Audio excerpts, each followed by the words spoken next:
Hey everyone, and welcome. Today, we're jumping into the story of Osijek, a city over in eastern Croatia.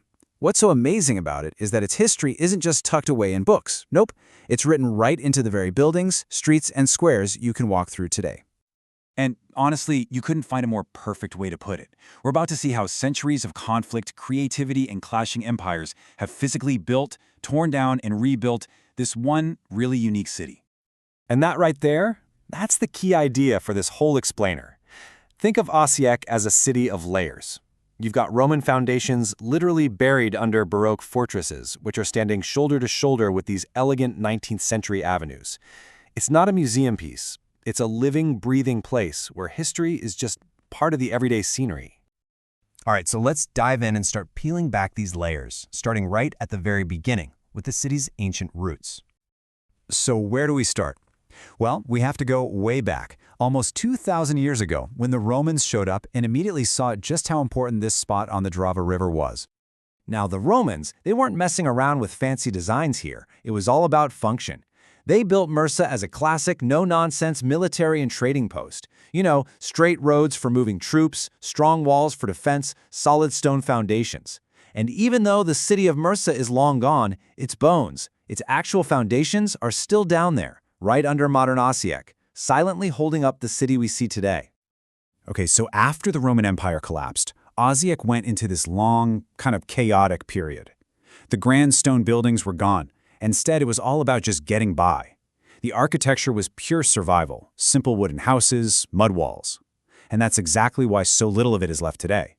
It was an era defined by just trying to hang on, not by building magnificent things. And this right here, this question is the next huge turning point in Osijek's story. Two massive empires were about to find themselves on a collision course, with this city right in the middle. For centuries, Osijek became this frontier town. It was the meeting point, and yeah, often the battleground, between the Ottoman Empire sweeping in from the east and the Habsburg Empire pushing from the west. Now get this, because this slide shows two totally different ways of thinking about what a city should even be. On one side, you've got the Ottomans. They built a city with these organic, winding streets and busy bazaars. It was all about the flow of people and trade. Then the Habsburgs take over and boom, they impose this rigid military grid. It's all about defense and order, a complete and total makeover. And the style the Habsburgs brought with them was Baroque. You know, it was the perfect style for an empire. It wasn't just about making pretty buildings, it was about sending a message. It was architecture that just screamed, "We are powerful, we are organized, and we are here to stay." And Georgia, wow, it's the ultimate example of this vision. The Habsburgs built this massive, star-shaped fortress, and inside its walls, a perfectly planned military city, complete with barracks, headquarters, and these huge grand squares. What's incredible is that today, Georgia is still standing as one of the best-preserved Baroque complexes of its kind anywhere in Central Europe. So what happens when the soldiers can finally relax a bit? Well, once the military threat started to fade away, Osijek moved into its next big chapter. It began to change from this tough, hardened fortress into a really sophisticated and elegant civilian city. The 19th century, under the Austro-Hungarian Empire, was really Osijek's time to shine. You had peace, which meant trade and industry could just explode. And with all that new money came a new ambition: to build a city that looked and felt as important and cultured as it was becoming. So architects started looking to the past for inspiration, building in these grand neo-Renaissance or neo-Gothic styles.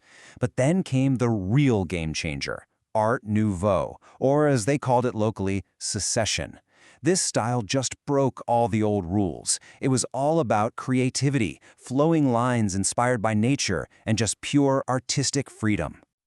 And if you want to see this in action, oh man, you have to check out the European Avenue. This street is just this spectacular showcase of Art Nouveau facades. Every single one is different, with these incredible floral patterns and elegant ironwork. It's a symbol of a city that was feeling confident, modern, and absolutely in love with art.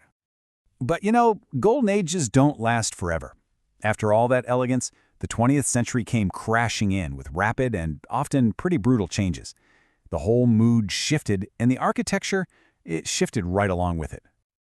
Just look at this timeline. First up, you get the super clean, functional lines of modernism. Then, after World War II, the socialist era brings these massive, concrete housing blocks built for pure efficiency. Then the 1990s war brought just awful devastation, and so many of those beautiful historic buildings were heavily damaged. But here's the part of the story that's just so powerful. What happened next?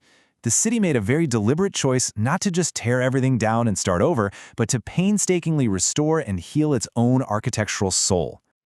And that brings us right to the Osijek of today, a city where all these completely different chapters of history aren't just things you read about, they're actively lived in, right next to each other.